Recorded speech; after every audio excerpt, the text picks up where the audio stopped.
you want to work, there's a job for you, right? So, I mean, we have a 90% placement rate average across all of our schools. Kids are making great money. Like I said, we're talking about return on investment. How can a set of skills lead you down the path to success? That's what we're setting out to answer on the EdUp Canada podcast. I'm your host, Michael Sangster. Join me as we unpack how leaders around the world have taken training and skills and turned that into a lasting career. Now let's learn together.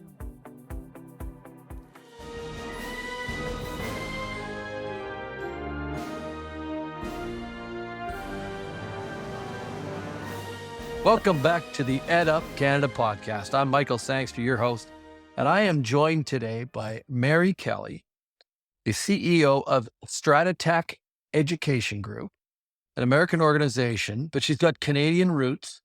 And right now it's all about American and Canadian relationships in the world. So we thought we'd have Mary Kelly on. We've been waiting to set this up for a while, but we're going into a campaign talking about skilled trades in Canada. And I thought, I'm going to bring Mary Kelly in because we met, we can't remember where, but at one of the conferences.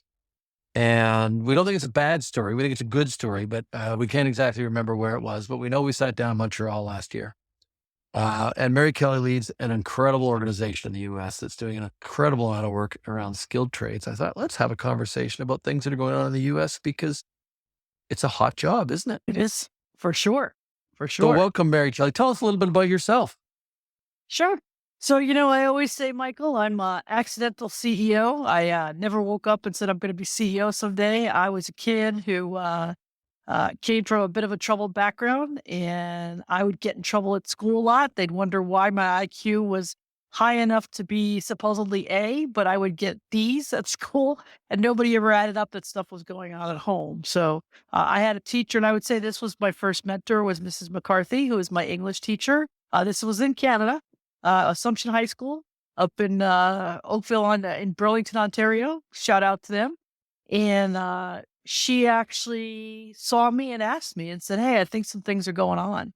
And that was the first time anyone actually took a look at it. And I felt valued and heard, and it made a big difference for me. And at that point, I said, "This is what I'm going to do, man. This is the sauce. I want to do this for every kid in America." And I got into teaching from there, and kind of work my way up through the system. But I believe education is the key to changing a lot of things for people. And she was fantastic. So she was also a good mentor because I was a very creative kid and nobody really was tapping into my creative skills. She was an English teacher, but I was super creative. I wrote poetry on the side. A lot of people didn't know that. And I would be able to show it to her. She did a lot of creative projects in English, and she really showed me how to be a fantastic English teacher. So I would say she was the first most important person that I experienced. Okay, so we usually at the end of the episode talk about a mentor. So check, we got that taken care of really early, Mary. It's kind of fun to get that out of the way. No, I think that's great.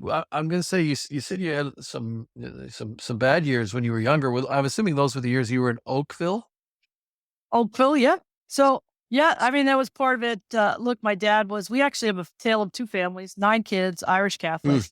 The upper half, we had nothing. My father was playing military. He was in the Marines. My mom, after I was born, I was the 5th kid right in the middle. And my mom said, "You need to go get a real job." And my father got into banking and did very well.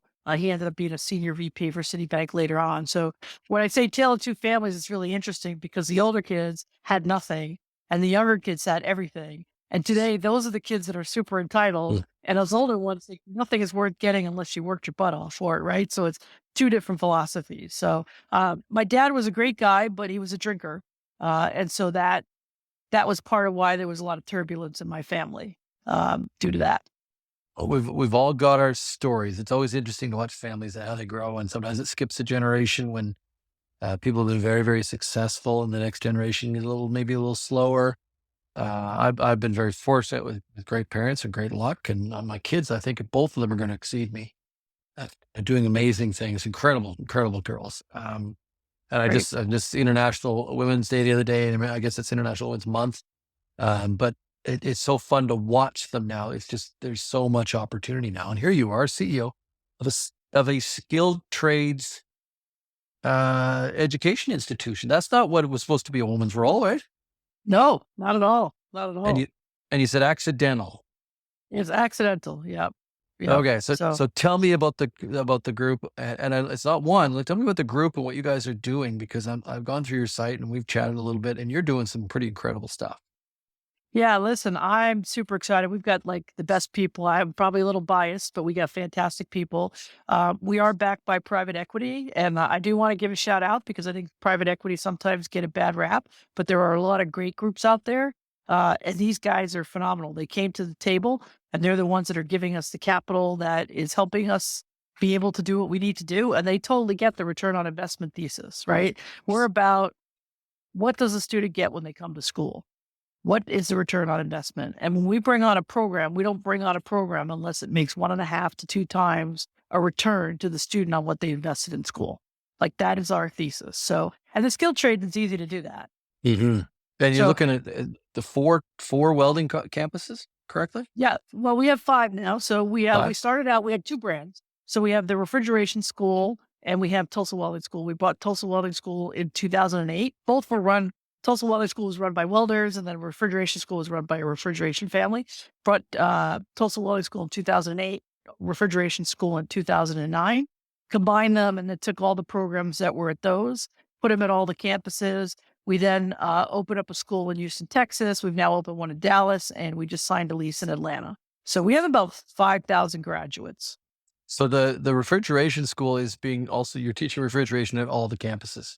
Yes, we've now taken that to the Ah, welding schools, and at the refrigeration school, we've that's taken right. welding. So, That's incredible. And the jobs now, the careers. There's absolutely no doubt that you come out the far side. There's a job at the far end, isn't there?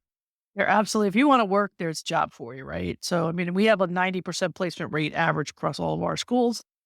Kids are making great money. Like I said, we're talking about return on investment. Um, if you want to work, there's a job for you. And certainly the skill, it's always been that way. And it's even more so now because I think with COVID, and you've probably seen this, with Hmm. COVID, when COVID happened, it was kind of the great leveler. And people looked and they were watching where were people working. The only people working were healthcare workers and skill trade people, right?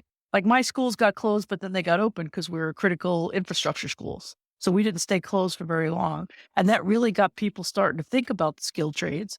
And on top of that, when you start talking about debt, which is a very huge issue for a lot of people today, if you go to a trade school, it's a much shorter period of time and you're going to spend well under what you would pay to go to a 4-year degree. So that all combined has led to an increased interest in the skill trades. So trade schools are booming right now.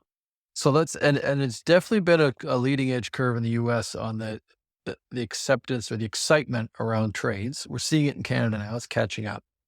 Talk to me about the welding school. What does it look like to come out the far side of the welding program? How many, what's the time frame? And So is it's there seven a seven practical months. assignment into a company as well? Yeah. So they're 7 months. We don't do an apprenticeship. So You know, we considered a generalist. So it's 7 months. They only go part-time. They go 25 hours a week. Out of 25 hours a week, 20 hours they're in a lab. Only 5 hours are doing a didactic, which is a hybrid. We now do that online. But they learn blueprints and gases and those things. But for the most part, 80% of the time, they're in a lab, they're in their own booth, and they're welding different processes. So they're learning soup to nuts. They're learning structural all the way through pipe welding and all the processes that go with that. and generally, do you have a view of what the salaries look like when they come out the far end? You mentioned the multiplier. That's not an Yeah, instant multiplier.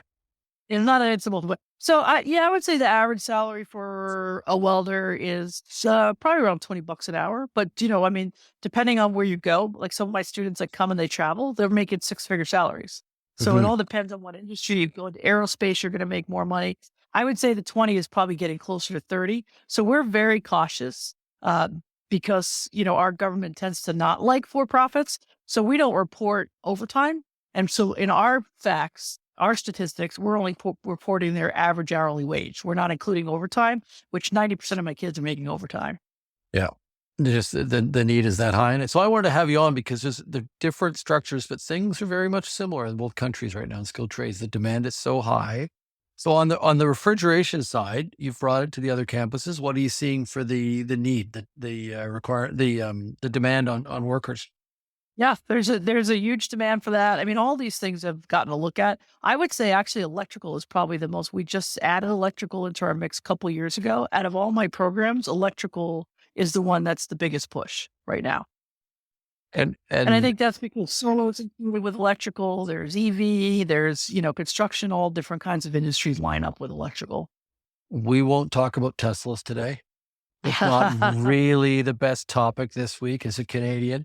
Well, Mary Kelly and I were not for having the a stock chuckle market either. before we got here. No, not good for the stock market. And yeah, well, we won't go there today. I'm going to share a little experience with you I just recently had, which I think you'll find intriguing too. Was I just got off last week, and we'll air a podcast tomorrow. Your one is going to be in a couple of weeks, but on a Navy ship, a Royal Canadian Navy ship out at sea for a couple of days with the Canadian Leaders at Sea program. We got to see on board. Nice. Do you think the captain wasn't looking for welders and electricians and refrigeration people and absolutely looking for these skilled trades? Do you have a military connection on the way in or the way out with many of your students as we see here? We do. So we do probably about 20, depends on which school I have. So Jacksonville, there's actually a Navy base right there. So 20% of my students there come from that base. So in other schools, I would say we probably average around 10 to 15% military students. The nice part of having the base that close is a lot of my instructors come from the Mm. military. And I will tell you, when you want instructors, your best instructors are former students and military. No better. You're not going to show up late for the military instructor's You are not. classroom, are you? You're But not. there's a certain skill set too that you get out of somebody who's in the military, the regiment, the focus, the determination. So we're spending a long time working with Canadian veterans now Well, that's because good. employers are lining up Oh, looking for yeah. that kind of work attitude, that kind of approach. I see through that similar for you in the U.S. What is your college's connection into the employer businesses? How closely do you work with the employers? Yeah, we work really closely. So, we have I think over the course of that we've been in business, I think we've added up. We have something like 35,000 employers we've worked with. We have a great relationship. Our employers actually come. So, say on the welding side, they come before the students graduate and they actually test them right there on site. So, the one thing our employers want are more graduates, but we have a ton of employers. They come to the school, they speak to the graduates. The ones I really love, I love all my employers. But the ones I super love are like at the refrigeration school. There's someone who went through the refrigeration school, then they went out and ran their own truck, and now they're running 10 trucks and they're hiring my kids. Like that's a circle of life, right? Like that's just a beautiful story. Skilled trades is an incredible way to make a great career. Talk to me a little bit about your Home Depot Path to Pro program. This kind of got me interested. Yeah, so that's really kind of a visibility thing that we're doing with Home Depot. Home Depot's doing that with a bunch of different organizations. It's an opportunity for kids to get into skilled trades and get exposed to it. So it's just a lot of employers are looking. Not only do they need skilled trades people now, but they also need to increase the visibility early on, so that Hmm. kids, before they get to high school, are even thinking about the skilled trades. So it's an opportunity to kind of get that message out. I remember meeting with the Minister of Advanced Education in Nova Scotia, one province over from where I am today, and he was pointing out that he was also an ex-high school teacher, and we need to guide more students into the skilled trades because they're perfectly suited for it. And we got into it over a cup of coffee, got into it deeper into it. And he said, part of it is entrepreneurism, as you talked about earlier. Some entrepreneurs should be in the skilled trades because they can run 8 trucks and do extremely well, can't they? As you mentioned earlier. It's absolutely true. It's absolutely true. And I don't know. I mean, I went to high school in Canada, but I'm more familiar with the American education system and politics here. And, when we did the whole, in the 1980s, we had a push to put everybody into 4-year degrees. And we Mhm. started shipping, we had to have that money to go to performance-based testing. So we cut down on all the shops. And even back then, if you remember, like when a kid went into shop, they were kind of thought of as a stupid kid, right? Like there Mhm. was never a big stigma with that. What I love is that that's changing now. You got people like Mike Rowe out there who's been out there for 10 years telling the story. He's a great guy. We met him. We did a scholarship thing with him. Fantastic guy. But why was it that, this was looked down when this is what I know in America, it built our country. It was Mhm. built by plumbers and electricians and skilled trade people. And yet we're going to look down on that as a path. And who's hurting now are all those kids that went and got degrees and that aren't working and owe, $100,000+ that they can't pay. And they're gravitating back into skilled trade jobs to They get are. money to pay the bills, right? You'd be We s- surprised how many people come to our door that went to a traditional college and like, I got to get a job that pays me. our our in our sector, we have 550 plus colleges in Canada, and our average student is over 35 years old, over 60% female in the latest study that we have. We're just going out to do a new one, and it's quite interesting to see what their paths are. And many of them have gone that path and are coming back. Many of them, it's their first chance at a real good chance at a career, not just a job too. So it's fun to watch that. And then you get into conversations a little bit away from you, but trucking, massive Yeah. need for trucking and logistics. But the other skilled trade that I talk about a lot is culinary. Yep. And it was interesting. The captain, the commander of the ship that I was speaking to, the HMCS St. John's, is talking about the three main jobs, and third was cooks. They don't have enough cooks in the Navy anymore, Yeah. and they've done a really creative program. We've all seen these in the sector, but they had a really creative one. It's a 1-year try and buy. You can join the Navy for a year, and you can walk away after a year, no problems. If you Wow. stay, travel, and you get kind of 2 months here, 2 months here, and some time on a boat, and you go out, and it's been very successful. They're running about 80%, 83%, I think he said, stay in. That's a great idea. And it's We really, would really never do paid that off in for our them. Little too creative. But work. it's worked out really well. We It's working out really well for them. So, uh, Well, we you don't t- want females in our military anymore either. No. you see, I wasn't going to go into politics, David. You're going there. Although I did mention Tesla. We'll see when this airs, whether or not we'll see what the stock price is when it airs. We're watching tariffs closely, as you can imagine. It's funny I you can. mentioned Mike Rowe, because that he piqued I was new into this role and was down in Kansas City for a conference that we're now doing jointly with CQ every couple of years, and you're involved in. And Mike Rowe came and spoke, and man, did he have me fired up about the skilled trades Yeah. Yeah. and the paths and the opportunities that were there. So now we're going to make this personal again. Okay. A skill, Mary Kelly, a skill, something that you've developed or you've had early in life that has made you successful. We ask every guest to talk about that. I would say a skill that I've had, I am a great people reader, and I Mhm. always have been able to read people very well. So, and part of that is empathy. I think part of that is coming from where I come from, but being able to understand what people are needing at any given moment. So not, as you know, everybody's different, right? You have different people reporting to you. They Yep. all need different things. I generally have been able to assess where people are coming from. And the flip side of that is when people are dangerous, or they're full of nonsense. I've generally had that I don't want to say anything bad on that, but I've had a great picker for people that make believe. So Mhm. I could generally see through that. And that's actually done very well for me. So because I'm able to surround myself with really good people who always make me look good. That's a good one, and that's finding a way to call somebody out in the right ways at times is not always easy, but it's a good insight for any leader, any student, is that everybody working with you, I say with you, they're different. Yep. They're different needs, different ways of communicating, and I find COVID has changed it, even made it even harder at times, because now I'm leading a team across the country. We rarely ever get together face to face. Yep. And even in the people in the same city, we don't get together enough. And it's very, very hard to figure out what everybody's needing or what kind of day they're having. Yeah. Because we all have Yes. those days too, right? That's absolutely true. And you don't have to like everybody either. I think that's something that I learned is you don't necessarily have to like everybody, but you have to respect people, right? And but you don't you don't show them you don't like them. It's what sometimes my poker face isn't as good as it can be when I get tired, but that's an interesting one too. I've always tried to I used to try and make everybody like me. I used to try Yeah. and not everybody has to be your friend that you work with. You got to respect them, as you said. Yeah. And these are some of the things that we talk about in this podcast, because we want people to feel like they can chat. And there's a couple of interesting insights for me, but one is personally out with 5 guys out on a weekend. We were doing the ultimate Canadian thing. We were curling in Utica, New York.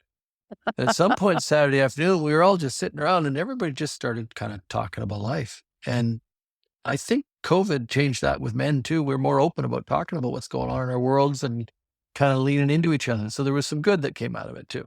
Yeah, I've noticed that with men too, and I've worked mostly with men, right? So Yeah. I've seen that. Like our students, our male students, oftentimes would never say what was going. It was very hard to figure out what was going on for them on the outside, but they've become more open about sharing what might be going on, so we can help them. The interesting thing in our colleges, and I assume in the skilled trade colleges as well, is that teamwork too builds something. It's that doing something together builds a bond that you never forget. And I think builds better employees. Yeah, I think you're right, Michael. And listen, I love that you talked about people liking you. If you ask me what my new managers struggle with the most, it's that they want people to like them, right? It's natural to want people to Mm. like you, and it's very hard to be a manager sometimes and get past that. I remember the first time I was in management. I was young. I was a 32-year-old campus president, and I had a 65-year-old woman come in, and I had to tell her she was doing something wrong, and she started crying. And I completely backed up because I didn't know what to do, right? It Yeah. actually ended up she was manipulating me, and I wasn't smart enough to know that. But I think, learning that whole, no, everyone doesn't have to like you. You have to respect people. You have to be nice to them. But the goal is not to get people just to like you. So Yeah. I thought No, that was insightful it, on your part. it doesn't get you anywhere. If you're headed towards um, a new program, and maybe you don't want to say because it's giving something away, but what's missing? What would you really love to be doing now? Because you see the need and just want to find a way to get there. So if Maybe you I'm don't want to heading, say because you don't want your competitors to know, but oh what's yeah. the great need you see out there for skilled trades? I think there's definitely a piece of automation, and I think we're all trying to wrap our head around it, right? How do you incorporate automation into skilled trades? I think some people are worried that it'll never replace it. You can never Mhm. automate a welder hanging upside down on a ship and using a mirror to weld backwards. You just can't do it. But the question is, where is automation going? Because it's going to help, right? It's going Mhm. to make, like, if you look at a cobot and welding, a cobot makes a welder more efficient. It doesn't replace the welder, it just makes them more efficient. So the big question is, where are these pieces going? And how do we get, my thing is, how do I stay out in front of that from all of my Mhm. competitors? There will be That's automation pieces. Technology becomes more and more incorporated into what we're doing. And it needs to, because it makes us more efficient. an interesting perspective. You live in Arizona. I live in Canada. Um, there's never going to not be a need. You need air conditioning. We need heating. Yes. And for a little bit of the year, we need air conditioning too, but not as long as you guys do. And there's never going to not be a need. How much time do you spend? I'm interested as a leader in the sector. How much time do you spend talking to other colleges that are up and running and sharing ideas and talking about what's coming that are in the same kind of area you are? Yeah, I would say quite a bit. It's good to have friends to find out what they're doing. So I would say probably, 25% of my week, I'm talking to other folks. I'm on the board of CQ. So you had mentioned CQ, fantastic Hmm. organization. Yeah. Great Lots of leader. CEOs on there. Great way to get a lot of information. If you don't belong to CQ, shout out. You should belong to them, or the Canadian version, because I know your Hmm. version is just as exemplary. Um, but yeah, I spend quite a bit of time talking. It's also good sometimes when I have a problem. Try to put my noggin on. And, sometimes you just can't talk to your people. So it's really nice to have a peer to say, hey, what do you think of this? Has this happened to you? And that's been helpful to me. CQ's got a great team. We talk about Jason, but Kelly, Jessica, there's such a great army over there. And I love sitting down with the two lobbyists whenever we're together because I'm an old political hack and I love getting the stories and watching them work the room. And I always purposely call the Democrat a Republican and the Republican a Democrat just to see how they react. And it's always fun to see how they Yeah. do. But they just had their Hill Day a little while ago, and it looked like it was a great success. Not an easy time to be in hot washing trying to figure out what's going on. Lots of I don't think it's for headlines, anybody. Yeah. lots of headlines. Yeah. And we're still headed down towards Vegas, towards having a joint conference this year. We're not going to let the partnership be harmed by the relationship things that are going on because the relationship between our two countries will go on. We'll be friends I think, yeah. long past 4 years from now, is what we say to each other in Canada. It's not even 4 years. It'll be, he's going to be in power for 2 years. And I believe some of this is bluster and will just pass by anyway, but that's neither here nor there. I agree, and we hope so. There is a Canadian brewery that has issued a delivered case of beer, Moosehead Breweries, and it's one beer a year for 4 years. Brilliant marketing. I'm sure no one's buying it, but it's just a fun story to have some fun with. We do enjoy our beer and our hockey up here. Oh, So yeah. And I any went to last school thoughts? upstate New York because, I used to drive up to Montreal to buy Canadian beer. It was so much better. Where were you in upstate New York again? Albany? Albany. Okay. So Yeah. we go up. We go up. I have recently, just before COVID, fell in love with Vermont. I'd never spent much time there, and if anybody gets a chance to go on a vacation, man, that's beautiful. It is beautiful there. Yep. We love the Canadian countryside and the views here, but I was breathtaking. It was, to say the least, to go to Vermont. It's funny, for all these years, you discover a new place Yes, right? It's and awesome. go take an adventure. So, is there any last things that you want to share about the sector or your own career that might be of interest to people before we head out? No, listen, I've been very fortunate, very blessed, and for me, it's important to make a difference. And our sector, people in the sector should remember, we were always serving the people that a lot of other people didn't want to serve. Right now, everyone's trying to jump on that bit. Like for you, 35, right? Like people are going after Mhm. 35-year-olds because don't have as enough traditional, but you guys were servicing them all along. So I think Yep. that's something to be really proud of, and we will be around for a long time because what we do is really important and it's fantastic. I can't believe I get to wake up and do this every day. Like it's just unbelievable. Well, it's funny you say that because I'm watching the upheaval in the U.S. around the Department of Education, and no one really knows exactly how this is going to play out. And there'd be this gut reaction by many. If you get rid of the department, the career college sector would be in the career education sector would be in a great place. But they also do a lot of things that are really, really important to your sector, aren't they? Yeah, they do. They do. But I mean, there are a lot of things that are congressionally mandated that they can't get rid of. Yeah. So, I mean, there was no Department of Education in 1970. I will point that out. So, but as any government agency, there is some bloat, but they also do really important things. So I'm sure Well, it'll all get figured out. and we spent a lot of time reading about Pell Grants and all the different things that affect your sector, and it's important to keep that going. So I Yep. wanted to have you on today because I wanted to talk about just skilled trades and the things that are going on because it is similar between our two countries. And I hope as our relationship with CQ developed, we've now developed a joint kind of instructor certification program. So our colleges can accepted a certification from an instructor in Houston who might teach online in Canada. And our colleges can recognize that max knowledge certificate and go, oh, we're good to go there. So That's I'm great. hopeful that we also see skilled trades be recognized better across. We have to fix Canada. We don't recognize them from one province to another. We're working on that, but across Canada and the US, so workers can freely flow a little bit more in the future. So I think that will only be valuable. And I know the states that you're operating in are benefiting from you guys training so many skilled workers. And I have a feeling 5,000 is just the start, isn't it? Oh yeah, yeah. We've got a plan to do many, many more. So You're maybe we'll looking even come to Canada. I would love to. well. We've got more and more colleges taking a look, and we've had some Canadian colleges taking a look down the U.S. to see how can we work together. So and even purchase. So, Eric Shelley, thank you for joining. I look forward to seeing you in Vegas. And I know we have a joint lunch of our two boards, but also just getting together for all the sharing that goes on. And I appreciate you and the time you've given us today, and look forward to seeing you in Vegas. Yeah, I look forward to it too. I'll buy you an inferior beer because it will be American, not We Canadian. we might have some Canadian in our room.